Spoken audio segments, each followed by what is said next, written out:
하나님 또한 듣는 모든 이들의 심령을 성령으로 크게 감동하셔서 사람이 하나님의 음성을, 전능자의 음성을 또렷이 들을 수 있게 하여 주시옵소서. 이를 해방하는 온갖 미혹영들을 거두시며 귀신의 괴계를 다 파하여 주시옵소서. 예수 이름으로 기도합나이다. 하나님 말씀은 요한 1서 2장 7절에서 11절, 요한 1서 2장 7절에서 11절 교독하실게요. 신약성경 388쪽 9쪽 7절. 사랑하는 자들아, 내가 새 계명을 너에게 쓰는 것이 아니라, 새 계명을 너에게 쓰는 것이 아니라 너희가 처음부터 가진 옛 계명인데, 옛 계명, 이것이 옛 계명이지 새 계명은 아니다, 이 말씀이에요. 이 옛 계명은 너희가 벌써 들었다, 이 소리입니다. 이 옛 계명은 너희의 들은 바 곧 알고 있는 말씀이거니와. 8절. 새 계명을 쓰노니 저에게와 너희에게도 참된 것이라. 이는 어두움이 지나가고 참빛이 벌써 비침이니라. 아니, 새 계명이 아니라 너희가 이미 알고 있는 옛 계명인데, 그러나 사실 새 계명이다. 그러나 사실 새 계명을 쓰는 것이다. 왜냐하면 이미 때가 바뀌었기 때문에, 이제 어둠의 때는 지났고 참 빛이 비추기 이미 시작한 새로운 때이기 때문에. 9절. 빛 가운데 있다 하며 그 형제를 미워하는 자는, 9절 다시 보세요.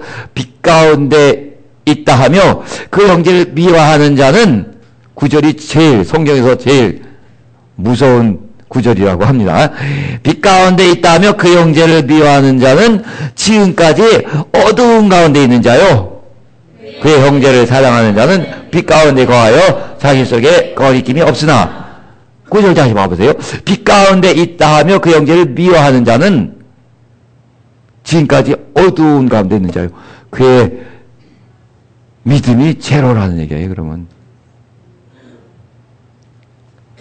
빛 가운데 있다 하며 하나님 빛이시다, 또 예수 그리스도는 하나님의 영광이시다 라는 말씀을 여러분 들었어요. 그런데 내가 믿음이 있다 하면서 그 형제를 미워하는 자면은 그 믿음이 제로 상태라는 거예요. 그러니까 우린 다시 정신을 바싹 차리셔야 돼요. 빛 가운데 있다 하며 그 형제를 미워하는 자는 지금까지 어두운 가운데, 혹은 어둠 가운데, 마귀 가운데, 마귀의 억압 가운데 있는 자요, 그의 형제를 사랑하는 자는 빛 가운데 거하여 자기 속에 거리낌이 없으나 그의 형제를 미워하는 자는 어두운 가운데, 어두운 또는 어두움, 암흑, 어두움 가운데 있고, 또 어두운 가운데 행하며, 어둠 가운데 행하며 갈 곳을 알지 못하더니 이는 어두움이 마귀의 억압이 그의 눈을 멀게 하였으며, 영적으로 눈이 멀었다는 거예요. 멀게 된다는 거예요. 그러니까 정말 시급한 일입니다. 빨리 다시 눈을 떠야죠. 자, 다 앉으시고요. 우리 2017년도 우리는 어떤 때 어떤 결정을 해야 되고 여러 가지 문제 부딪히죠. 그 최고의 기준을 과연 하나님이 기뻐하실까? 여기에 빗대어 보면은 확실하게 드러납니다. 자, 또 결심하시고, 내 영혼아 하나님 아버지를 기쁘시게 해드리자. 내 영혼아 하나님 아버지를 기쁘시게 해드리자. 네, 오늘은 또 우리 신앙생활 가운데 사람들이 그냥 쉽게 지나쳐가지만은 상당히 중요한 말씀을 듣습니다. 평생을 가도 잊지 마셔야 돼요. 자, 하나님은 사랑이시다 라는 말을 우리는 많이 들었습니다. 맞는 말씀이고, 정말 하나님은 사랑이시다라는 것을 우리가 체험하는 것이, 날마다 체험하는 것이 그것이 신앙생활이에요. 그런데 오해는 하지 마셔야 돼요. 하나님은 사랑이시다 해서 하나님이 나를 위해서, 나와 내 가정을 위해서 존재하시는 것이 아니라 나라는 피조물이 하나님을 위해서 존재하는 것, 이것을 분명히 하셔야 됩니다. 우린 작은 피조물에 불과해요. 지구상에서도 내가 차지하는 면적은 있으나 없으나 마찬가지입니다. 또 이 광활한 우주를 생각하면 나는 아예 점도 안 돼요. 보이지도 않습니다. 더구나 영의 하늘까지 생각하면 내가 의미가 없어요. 전혀 의미가 없어요. 오직 하나님께 쓰임을 받아야 됩니다. 오직 하나님께 쓰임을 받아야 돼요. 그래서 하나님께 쓰임을 받는 것이 피조물에게는 무엇이라고요? 영광, 큰 영광입니다. 하나님께 쓰임을 받지 못하면 참 고민거리죠. 하나님께 쓰임을 받아야 돼요. 그래서 쓰임을 받는 것이 나에게는, 피조물에게는 큰 말할 수 없는 영광입니다. 자꾸 하나님이 나를 위해서 존재하셔야 되는 것처럼 그렇게 큰 착각을 일으키지 마시고, 그 다음에 또 하나님은 사랑이시다 하니까, 하나님이 죄를 묵과하시고 죄를 내가 막 줘도 된다는 얘기가 아니에요. 절대. 이건 정반대입니다. 하나님은 죄를 미워하세요. 죄를 절대 용납하시지 않습니다. 그런데 하나님은 사랑이시다라는 말로써, 하나님은 사랑이시니까 내가 이렇게 죄를 져도 저렇게 죄를 져도 또 죄 짓는 것이 습관이 돼버려도 하나님께서 사랑이시니까 나를 더욱 사랑하실 거다. 그게 생각한 오해입니다. 그래서 오늘은 이 죄가 당신을 얼마나 해롭게 하는가, 그걸 아셔야 돼요.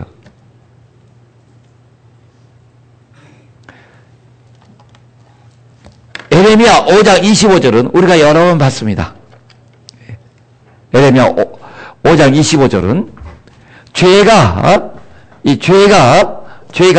하나님께서 내게 주시는 온갖 좋은 것을, 모든 좋은 것을 다 차단해버리는 거예요.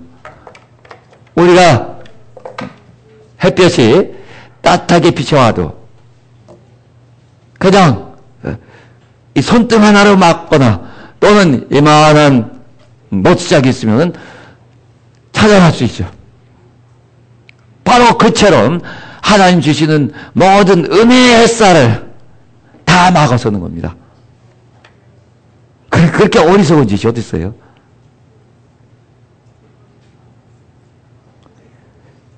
이사야서 59장 1절 2절에 보시면은, 자 보세요. 59장 1절 2절, 이사야 59장 1절 2절.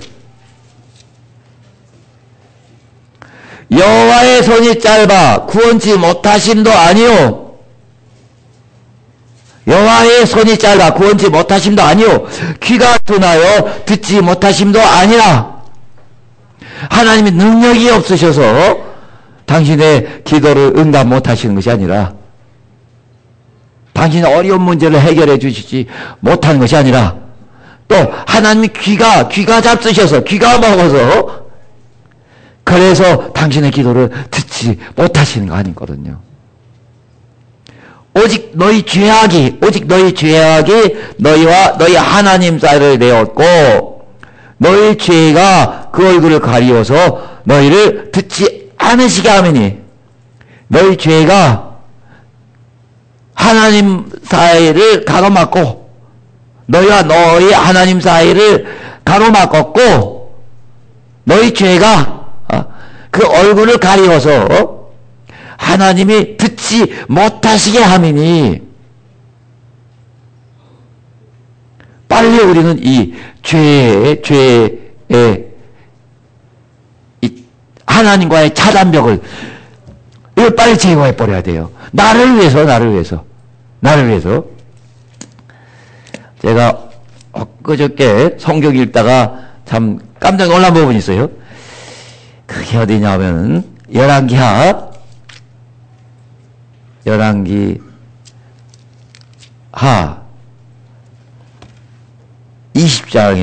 20장 보시면은 열왕기하 20장 1절부터 봐보세요. 참 재밌어요. 놀랍습니다. 그러니까 혼자 읽으셨을 때는 그냥 뭐 그런가 하고 지나갔을지 모르겠는데, 자 보세요. 그때 히스기야 왕이 유다 왕인데, 그때 히스기야가 병들어 죽게 됐어요. 아모스의 아들 선지자 이사야가, 우리 이사야서 할 때 그 이사야입니다. 아모스의 아들 선지자 이사야가 저에게 나와서 이르되 여호와의 말씀이 너는 집을 처치하라. 집을 처치하란 말이 이게 무슨 말인지 아세요? 집을 뭐 하란 얘기예요? 집을 정리하란 얘기예요. 너는 집을 정리하라. 내가 죽고 살지 못하리라 하셨나이다. 하나님께서 그렇게 선언을 하셨어요. 이 왕에게. 너는 집을 처치하라. 정리하라. 내가 죽고 살지 못하리라 하셨나이다. 그러니까 2절에 히스기야가 낯을 벽으로 향하고 여호와께 기도하여 가로되, 3절 여호와여 구하오니 내가 진실과 전심으로 주 앞에 행하며 주의 보시기에 선하게 행한 것을 기억하옵소서 하고 심히 통곡하더라. 여기까지 다 이해하시겠죠? 너 죽으리라 하니까 얼마나 충격이었겠어요? 그래서 이제 기도합니다. 4절 이사야가 성읍 가운데까지도 이르기 전에, 이사야가 돌아갑니다. 선지자가 성읍 가운데까지도 이르기 전에 여호와의 말씀이 저에게 임하여 가시되, 너는 다시 돌아가서 내 백성의 주권자 왕 히스기야에게 이르기를 왕의 조상 다윗의 하나님 여호와의 말씀이 내가 내 기도를 들었고 내 눈물을 보았노라. 내가 너를 낫게 하리니 내가 3일 만에 여호와의 전에 올라가야 가겠고, 6절 내가 내 날을 15년을 더할 것이며 내가 너와 이성을 아스루 왕의 손에서 구원하고 내가 나를 위하고 또 내 종 다윗을 위함으로 이성을 보호하리라 하셨다 하라. 아스루 왕은 이제 당시의 최고의 그 대왕이에요. 중동 지역에 완전히 성을 에워싸고 다 함락되게 되었는데 결국 이제 벗어나요. 5절 다시 봐보세요. 너는 돌아가서, 그러니까 하나님께 너 가서 왕에게 너 이제 죽을 때가 됐으니 지방을 정리하고 준비하라 이렇게 전화를 해서 이사야에 가서 전화했단 말이죠. 그러니까 히스기야 왕이 참 슬퍼하며 통곡하며 막 기도해요. 그런데 원래 출발했던 거기 돌아가기 전에 중간에 다시 돌아가기 전 그 중간에 또 여호와의 말씀이, 하나님의 말씀이 임합니다. 너는 다시 돌아가서 내 백성의 주권자 히스기야 왕에게 이르기를 왕의 조상 다윗의 하나님 여호와의 말씀이, 하나님의 말씀이 내가 내 기도를 들었고 내 눈물을 보았노라. 내가 너를 낫게 하리니 내 기도를 들었고 내 눈물을 지금 들었고 지금 보았다. 너가 기도할 때, 내가 눈물을 흘릴 때 그때 내가 보았고, 그래서 그래 결정한다. 너 날 것이다. 오히려 15년 수명을 더해주리라. 이렇게. 왜 놀랐어요? 여러분도 놀랐어요? 왜 놀랐어요? 유해순 사님 놀랐어요? 왜 놀랐어요? 회개와 눈물로 회개하고 하니까 사는 기간은 더 15년이 걸려요. 아, 글쎄요. 그런데, 예? 왜 놀랐어요?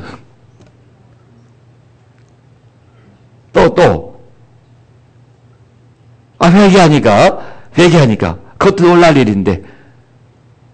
이명수 지사님.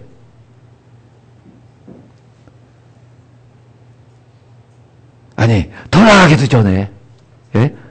벌써, 그, 선지자가 다시 돌아가기도 전에 중간에 벌써 하나님의 말씀이 임해서 너 다시 돌아가서 말해라.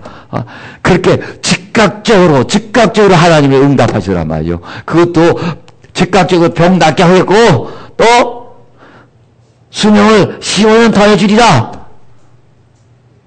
이렇게, 예?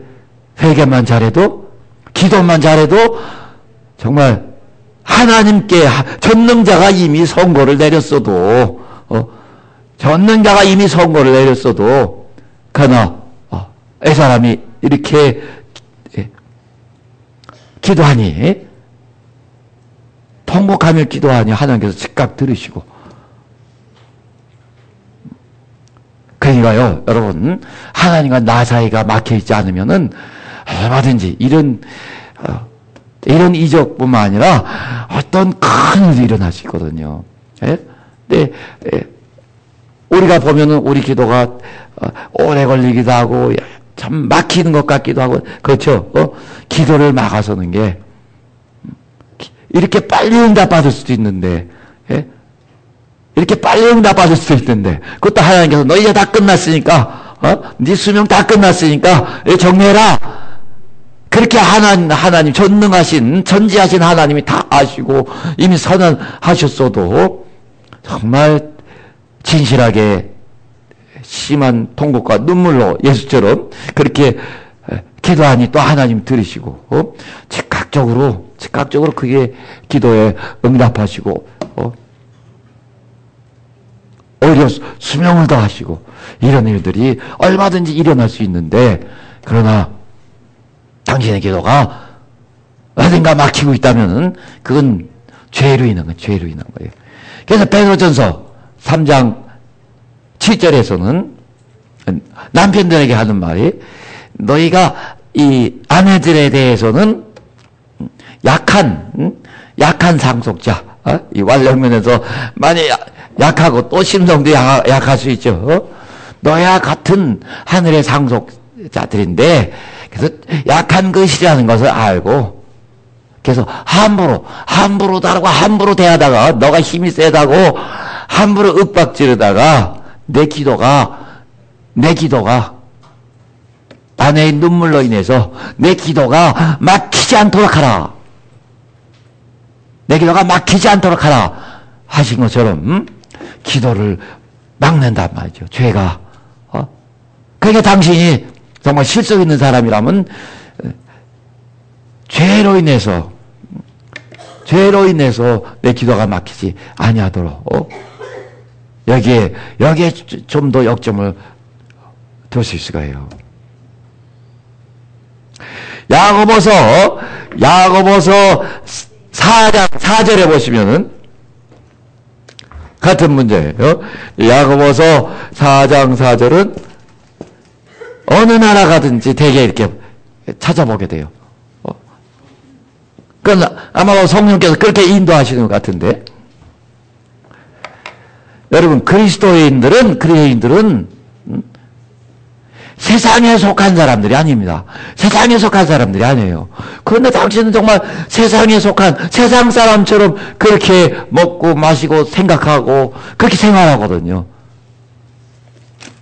하나님 보시기에는 그것이 뭐가 되냐면은 야고보서 4장 4절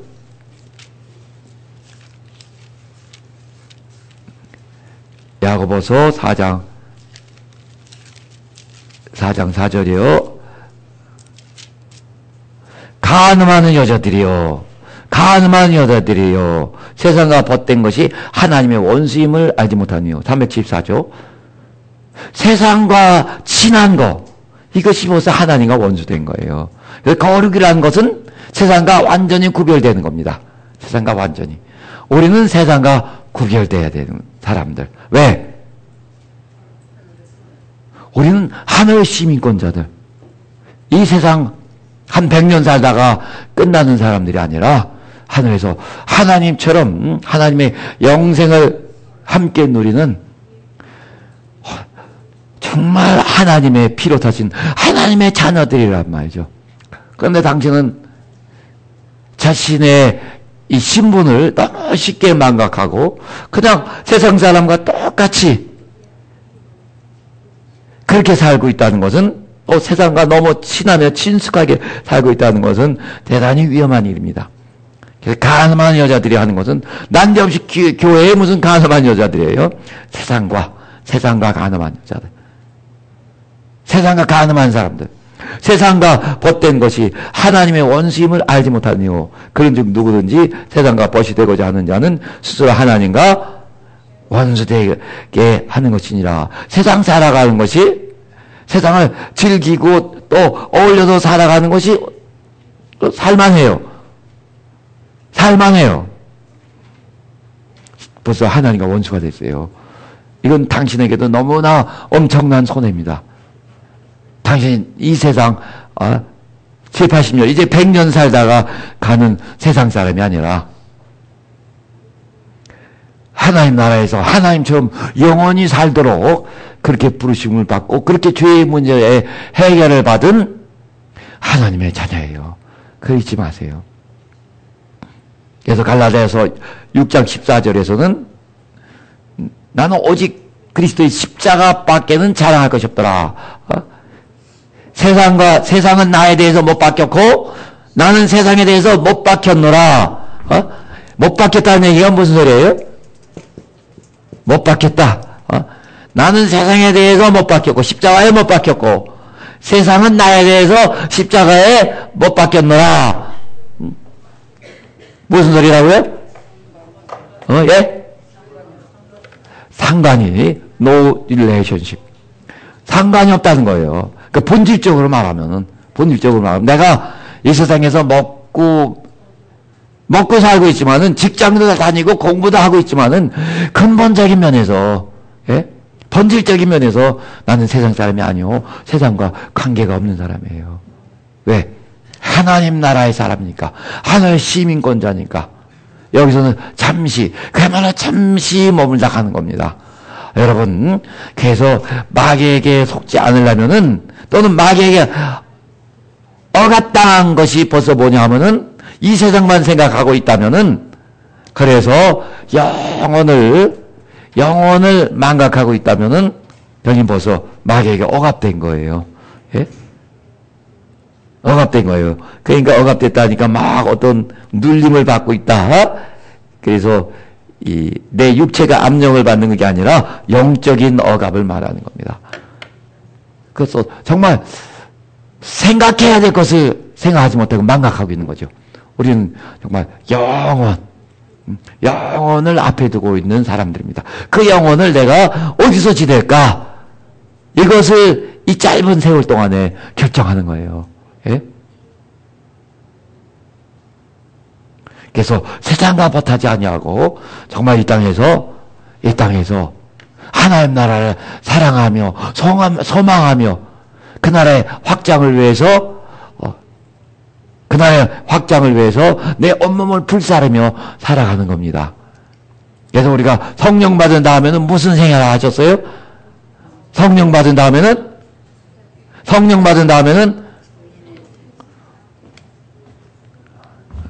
다 잊어먹으셨죠? 죄송합니다. 사실은 저도 가끔 잊어먹어요. 가끔이 아니라 어떤 데 보면 다 잊어먹고 있었네. 다시 얼마 전에 다시 기억이 났는데 성령 받은 다음에는 공생애예요. 그리스도의 제2의 공생애를 사는 겁니다. 그런 부르심을 받은 거예요. 그러니까 어마어마하죠. 그리스도의 제2의 공생애를 살도록 십자가에 못 박히시는 일은 예수께서 하셨지만 그것을 증거하는 일은, 그래서 제자 삼는 일은, 그러므로 너희는 모든 족속으로 가서, 그러므로 너희는 가서 모든 족속으로 제자를 삼아 하신 것처럼 마태복음 28장 18절에서 20절. 그때서부터 우리는 공생애를 살아가는 겁니다. 역사상, 인류 역사상 성령 받은 사람은 정말 극소수예요. 그렇기 때문에 성령 받은 사람들이 할 수 있는, 오직 수없이 많은 인류 가운데 오직 성령 받은 사람들만 할 수 있는 것이 무엇이에요? 예? 그렇죠. 예수 부활의 증인이라는 공생애를 사는 겁니다. 오직 성령 받은 사람들만이 할 수 있어요. 인류의 수없이 긴, 정말 오랜 역사 가운데, 막 징기스칸이 나오고, 알렉산더가 나오고, 나폴레옹이 나오고 막 그랬죠. 그런 사람이 전혀 할 수가 없어요. 오직 성령 받은 당신만이 할 수 있는 하나님 아들, 예수 그리스도의 죽음과 부활에 대한 예수 부활의 증인, 그 일을 당신만이 할 수 있어요. 공생애입니다. 공생애. 대통령이 공적 생활을 사는 것처럼 당신은 더한 공적 생활을 살아가야 되는 거예요. 더한 공적 생활을 살아가야 되는 겁니다. 아멘. 예?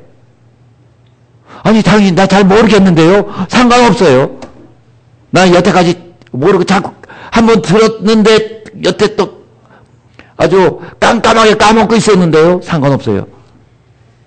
그것이 심판이 되는 겁니다. 우리는 지옥 가는 심판은 면했어도 상벌의 심판. 내가 직무유기하고 직무에 태만했던 그것도 그대로 하나님 앞에 가는 거예요.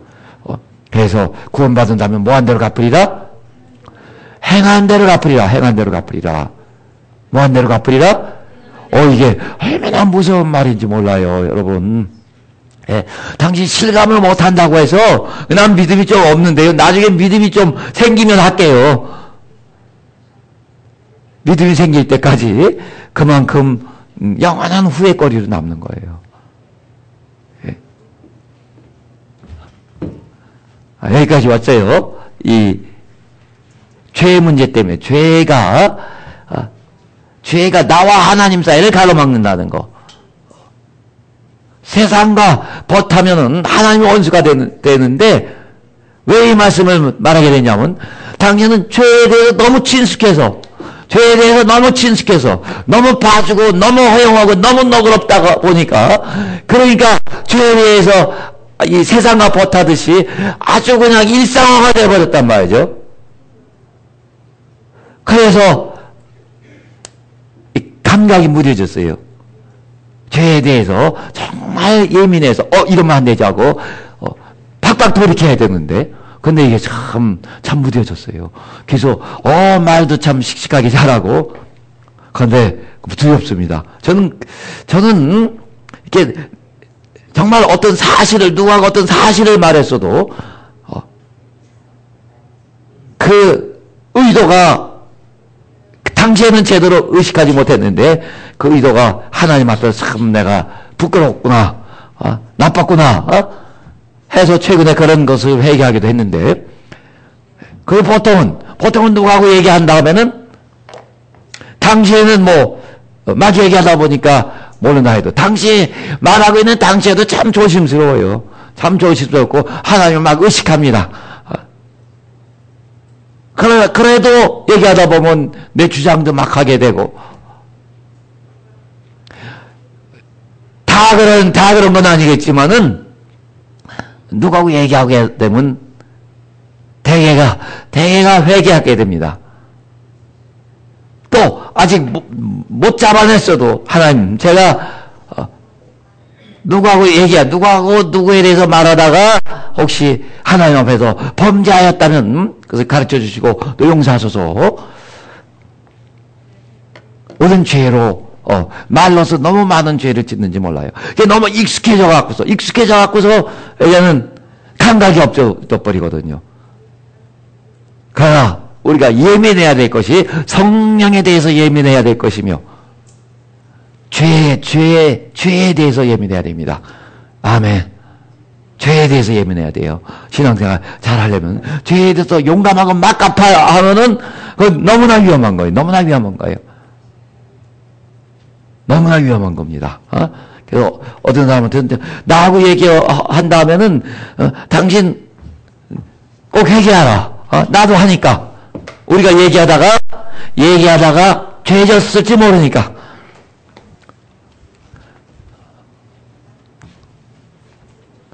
자, 야고보서 4장 8절에는 하나님을 가까이 하라. 그리하면 너희를 가까이 하시리라. 정말 하나님은 온갖 좋은 것을 주시려고 하시는 분이요. 우리는 하나님을 가까이 함으로써 온갖 좋은 것의 근원이신 하나님을 가까이 함으로써 복을 받고 능력을 받고 하늘의 지혜를 받고 좋은 것들은 다 받을 수 있어요. 그래서 사람들이 이상하게 하나님을 가까이 하는 일에 있어서는 참 더디거든요. 이상하게 게을르고 이상하게 안 하려고 그래요. 그리고 그런 속성이 사람마다 바뀌어 있단 말이죠. 어쩐 때는 제 안에도 그런 속성이 있다는 걸 발견하고 그걸 의지적으로 막 이기려고 합니다. 하나님을 더 가까이 하고 더 가까이 하면 좋은데 이상하게 조금 삐딱한, 혹시 너무 가까워질까봐 그런 삐딱한 점들이 있어요. 마귀를 대적하라. 그러면 너희를 피하리라. 여러분 정말 명심하셔야 됩니다. 마귀를 뭐하라? 대적하라. 마귀가 하나인데, 온갖 악한 영들의 우두머리 마귀가 하나인데, 타락한 천사장이 마귀예요. 또는 사탄이라고 하고. 그런데 어떻게 마귀를 대적해요? 죄를 대적하라는 겁니다. 죄를 대적하라는 거예요. 왜?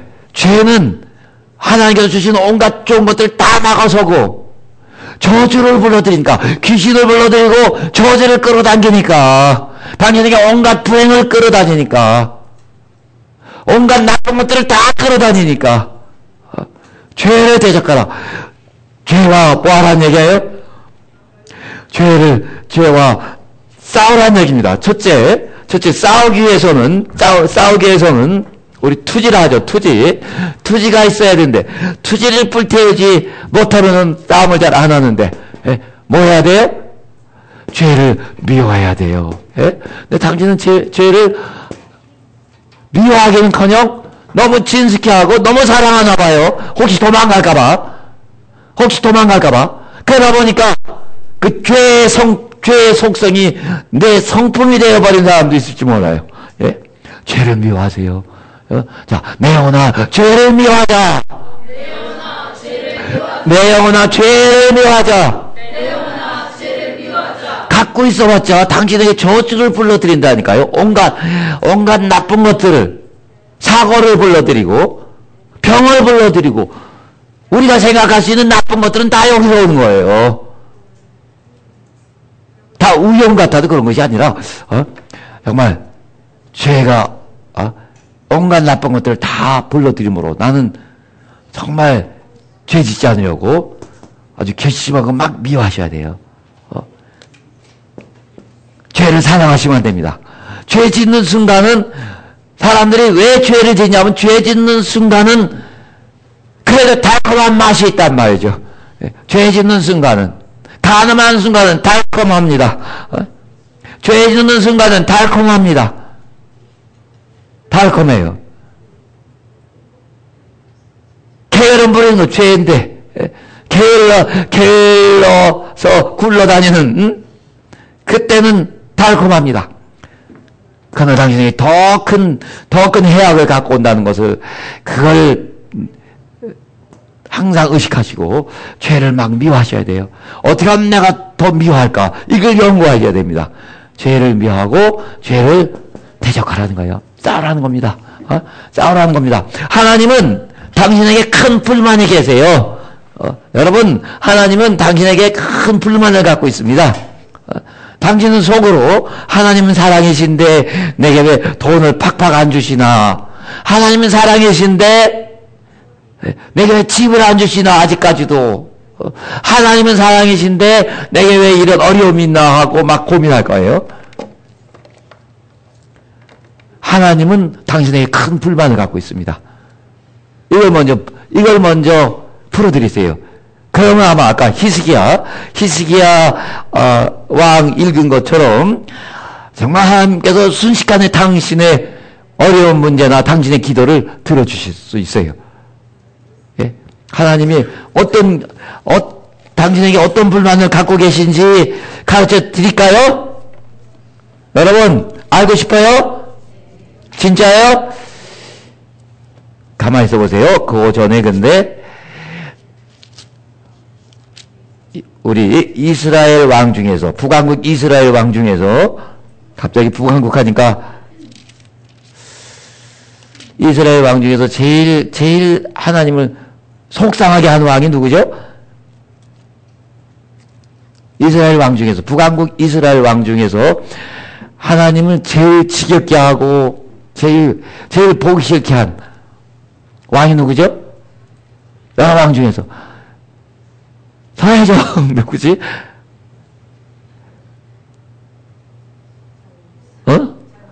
우리 천유경 선생님? 그럼 누가 아는 사람 대답해 보세요. 우리 교회가 이렇게 무식할 수 있나? 김상민 사님? 그걸 모르면 어떡해. 우리 총명이가 공부를 아주 잘한대요. 몰라?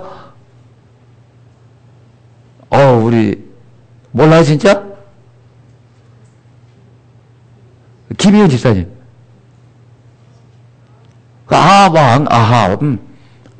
아합이라는 왕이 있어요.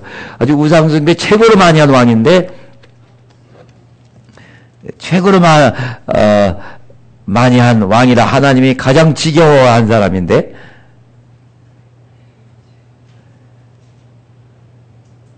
하나님께서 그 지겨운 그 아합 왕에게 이제 경고하셨어요. 너는 이렇게 죽으리라 하고. 그러니까 아합 왕이 열왕기상 21장 27절을 보시면 아주 최고로 악한 왕인데 555쪽이나 6쪽이에요. 열왕기상 21장 27절을 보시면 이 하나님이 가장 괴로워하시고 가장 보기 싫어하신 가장 악한 왕이었던 그가 아합 왕인데 27절 아합이 이 모든 말씀을 들을 때 너 죽으리라 하니까 그 옷을 찢고 굵은 배로 몸을 동이고 금식하고 굵은 배에 누우며 행보도 천천히 한지라. 그러니까 아주 하나님 앞에 겸손한 모습을 보였어요. 최고로 악한 왕인데 여호와의 말씀이 디셉 사람 엘리야에게 임하여 가라사대 아합이 내 앞에서 겸비함을 내가 보느냐. 하나님 앞에서 겸손하더란 말이죠. 너 죽으리라 하는 경고를 받고 하나님 앞에서 겸비하더라. 아합이 내 앞에서 겸비함을 내가 보느냐. 저가 내 앞에서 겸비함을 인하여 내가 재앙을 저희 시대에 내리지 아니하고 하나님이 결정하셨던 그 재앙을 내 사람이 아주 악하고 참 하나님이 가장 지겨워하시던 왕인데 하나님이 결심하고 내리시려던 그 재앙을 이 악한 왕이라도 하나님 앞에 그래도 회개하는 척이라도 하고 겸손한 모습을 보이니까 내가 내 시대에 내리지 않냐고 그 아들의 시대에야 재앙을 내리리라 하고 하나님 바꿔주셨어요. 이렇게 하나님 가장 싫어하시고 지겨워하시는 그런 악한 왕이라 할지라도 그러니까 뭘 말씀드리려고 하냐면 당신은 하나님의 사랑을 받는 하나님의 피로 사신 하나님의 자녀인데 조금만 마음을 바꿔서 하나님의 불만을, 당신에게 대한 하나님의 불만을 해소해 드리면은 얼마나 당신의 구원이 빠를까. 영혼의 구원을 말하는 것이 아니라 그 여러 가지 문제로부터의 해결이, 그 문제 해결이 얼마나 빠를까. 당신의 부르짖음이 얼마나 빨리 하나님께 상달될 것인가. 하나님 당신에게 대단한 불만을 갖고 있는 게 있는데 뭐냐 하면은 당신이 죄에 대해서 싸우지 않고 있다는 겁니다. 죄에 대해서. 히브리서 12장 4절. 당신이 죄에 대해서 무방비하고 막 싸우지 않는 것에 대해서, 아니 투지가 전무한 것에 대해서 하나님 너무너무 섭섭해 하시는 거예요. 그래서 보혈의 공로를 말하고 예수의 피의 은혜를 노래하고 하지만은 정말 죄에 대해서 목숨 걸고 싸우려고 하지 않고 그 흉내도 내지 않는단 말이죠. 오히려 그냥 막 환영하는 거예요. 내가 이전에 짓던 죄니까 또 지면 어때? 저 사람이 저런데 내가 좀 욕하면 어때? 스트레스 받는 내가 이러면 어때? 막 합리화시키며 죄를 환영하는 자 같은데 하나님께서 어떻게 당신을 도우실 수 있는가? 하나님은 참으로 당신에게 섭섭함을 느끼고 있어요. 어떻게 이럴 수 있는가? 최고의 불만을 갖고 계십니다. 이 점에 있어서. 히브리서 12장 4절 367쪽을 봐보세요. 너희가 죄와 싸우되 아직 피 흘리기까지는 대하지 아니하고, 하나님 당신이 죄에 대해서 피 흘리기까지 목숨 걸고 싸우기를 원하십니다. 목숨 걸고 싸우기를 원하세요. 예수께서 기도하실 때, 죽음을 목전에 두시고 기도하실 때, 그가 힘쓰고 애써 더욱 간절히 기도하시니 땀이 땅바닥에 떨어지는 핏방울 같이 되더라. 그렇게 죄의 문제 때문에 피땀을 흘리시면서 기도하셨고, 마침내 십자가에 못 박혀 처절하게 죽으시면서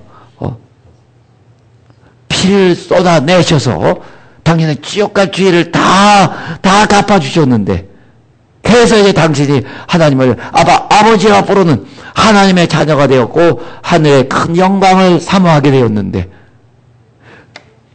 당신의 지옥갈 죄의 문제로 인해서 그렇게 하나님의 아들이 사토하며 십자가에 못 박혀 가장 처절한 죽음을 죽어주셨는데, 당신은 그 덕에 살아난 자가 죄에 대해서 너무 열려있고 반가워하고 있고 아예 그냥 성품이 되어버렸고 싸우지 않는단 말이에요. 싸울 생각도 안 한단 말이죠.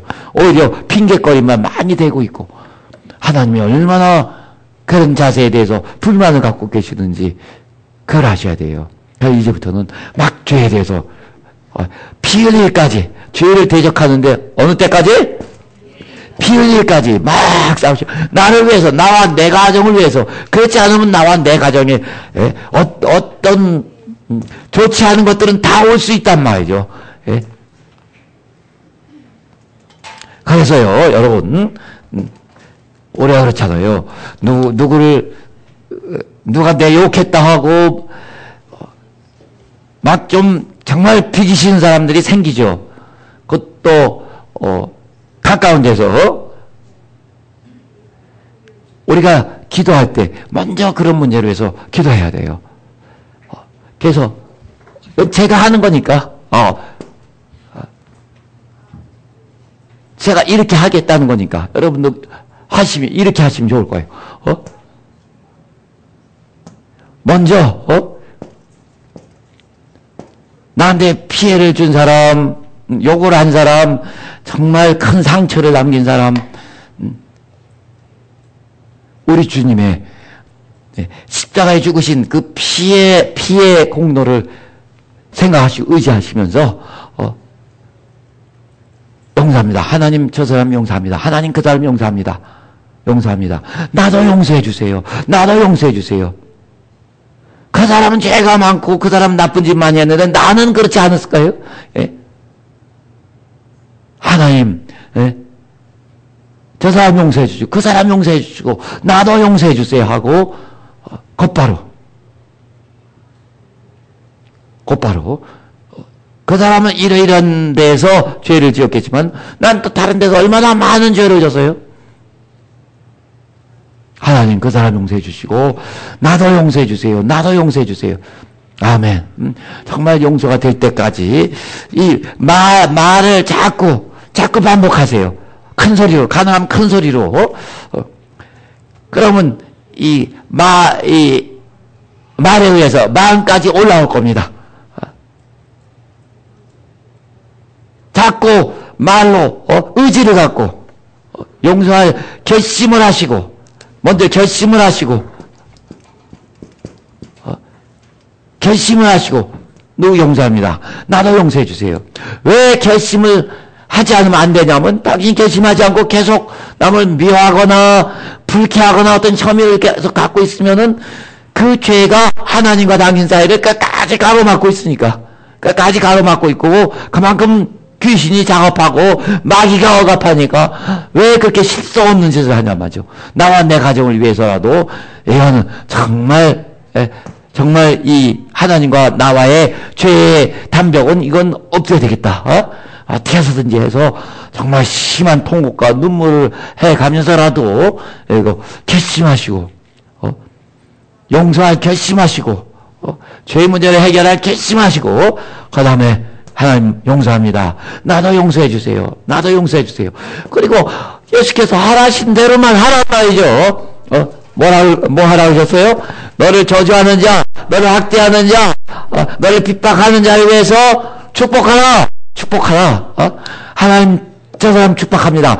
하나님 나에게 이런 해를 끼친 사람 축복합니다. 내게도 복 주세요. 내가 이 사람 축복합니다. 나도 복 주세요. 하나님이 내게 복을 명하여 주소서. 왜 내 복을 막냔 말이죠. 예? 다른 사람과의 그 죄 문제 때문에 왜 내게 주실 수 있는 하나님의 복과 사랑과 은혜를 내가 스스로 다 차단해버리냔 말이죠. 그런 어리석은 일이 어디 있어요. 예? 그래 내가 말로 좀 막 말하고 하면은 그 스트레스 해소가 돼서 그런 어리석은 일을 저지르냔 말이에요. 당신 절대 그렇게 하지 마시고 나를 위해서 나와 내 가정을 당신이 그렇게 사랑하는 나와 내 가정을 위해서 이 죄에 대해서 결심하세요. 내가 미운 사람 나를 욕하고 돌아다니는 사람 누구누구 다 용서할 것을 결심하시고 그리고 하나님 이 사람 용서합니다. 나도 용서해 주세요. 이 사람 축복합니다. 내게도 복을 주세요. 그리고 그때마다 확인하세요. 또 떠올려보시거나 혹은 저쪽 누구 바라봤을 때 정말 아무런 혐의가 없고 오히려 친근하고 사랑스럽고 하는가 그때까지 막 하셔야 됩니다. 그리고 감사하세요. 아마도 또 감사가 무지하게 더 될 거예요. 죄가 있는데 감사가 어떻게 막 나오냔 말이죠. 의지적으로 막 하세요. 그래서 이전에 산무감사라는 걸 가르쳐 드렸죠? 어떻게 감사해요? 무한히 감사하세요. 지금 내가 살아서 호흡하고 있는 것만 해도 무한히 감사하세요. 여러분, 당신 피조물입니다. 피조물 주제에 100년짜리 주제에 영원히 사시는 하나님께로부터 이런 귀한 시간을 허락받았어요. 정말 무한히 감사하세요. 무한히. 나중에 육체가 떠나면은 그럴 여유도 그럴 시간도 없습니다. 다시는 기회가 없어요. 이 땅에서 오직 이 땅에 있는 동안에 하나님께 무한히 감사할 수 있어요.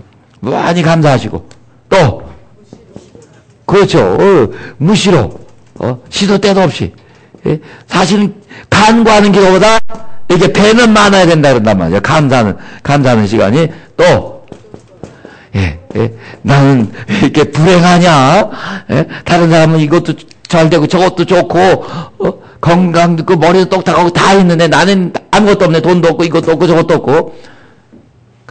당신이 너무 마음을 좁혀서 그런 것이고 정말 무조건 감사하세요. 무조건. 아멘. 어떻게 감사하세요? 무조건 감사해. 무조건. 내가 정말 어떤 억울한 일을 당했건 또 어떤 참 기막힌 그런 고통을 당했건 당신은 무조건 감사해. 무조건. 응? 피조물로서 지금 하나님께 이런 생명을 부여받고 아직 숨쉬고 있다는 그것만으로도 무조건 감사하세요. 무조건. 그게 사실 정직한 겁니다. 예? 그게 사실 정직한 거예요. 아멘. 그게 사실 정직한 거예요. 무조건 감사할 수 있는 사람이 그게 사실 그게 정직한 거예요. 무슨 좋은 일이 있으면 할렐루야 하고 아이고 그건 누가 못해요. 그러나 정말 어려운 일이 닥쳤을 때도 사실은 그것도 하나님께서 당신을 위해서 허용하신 일이니까 무조건 어떻게 감사하세요? 무조건. 김현주 지사님 어떻게 감사하세요? 속상한 일이 이렇게 터지고 저렇게 터져도 사실은 허용하신 건 다 집사님 영혼을 위해서 하나님께서 다 허락하신 거니까 무조건 다 감사하세요. 이게 정직한 거예요. 이게 정직한 거예요. 목사님이 나는 참 진실하고 정직한 사람입니다. 그러니까 어떻게 또 뭐라고 욕하거나 또 나도 그래요. 정말 진실하고 정직한 사람 되고 싶으면은 무조건 감사해. 무조건. 아시겠죠? 무조건 감사해. 무조건. 아멘. 예? 아멘. 무조건 감사하세요. 이건 저는 제 체험에서부터 나온 거니까 아무리 내가 열악하고 정말 우울하고 괴로운 환경에 부딪혔다 하더라도 무조건 감사하셔서 그래서 뚫고 나오세요. 지혜가 어디 있는지 아세요? 무조건 제 경험에서 여러분에게 해드리는 거예요. 어떻게 감사하세요? 자, 내 영혼아 무조건 감사하자. 내 영혼아 무조건 감사하자. 내 영혼아 무조건 감사하자. 내 영혼아 무조건 감사하자. 아무런 좋은 일이 일어나지 않았어도 내 영혼아 무조건 감사하자. 내 영혼아 무조건 감사하자. 아멘. 정말 당신이 정직한 사람이라면 그렇구나 깨달을 거예요. 정말 깨달을 겁니다.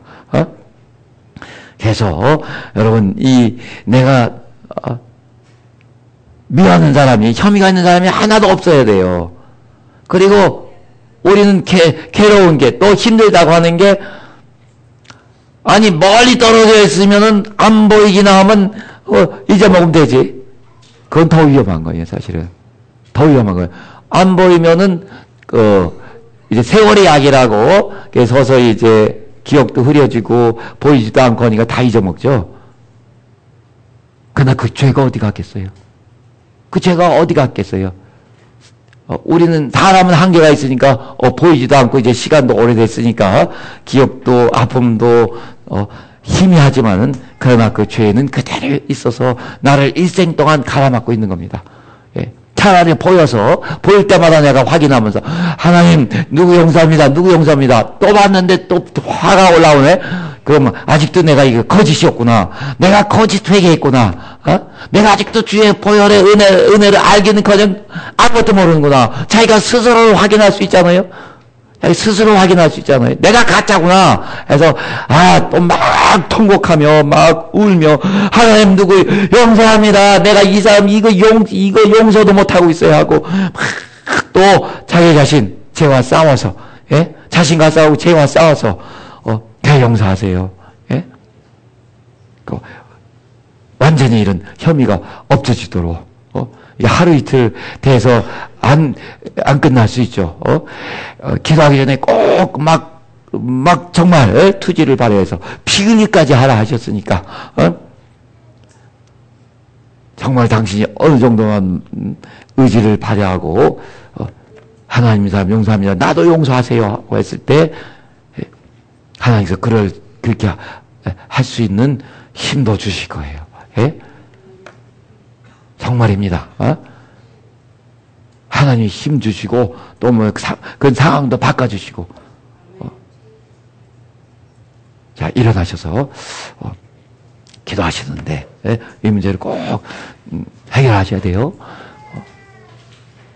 꼭 뭔가 말하고 억울하고 그런 거 있는 사람, 그런 사람은 우리 카톡도 있고 담임 목사한테 말로 하시든가 저한테 직접 못하면 사모 통해서 하시든가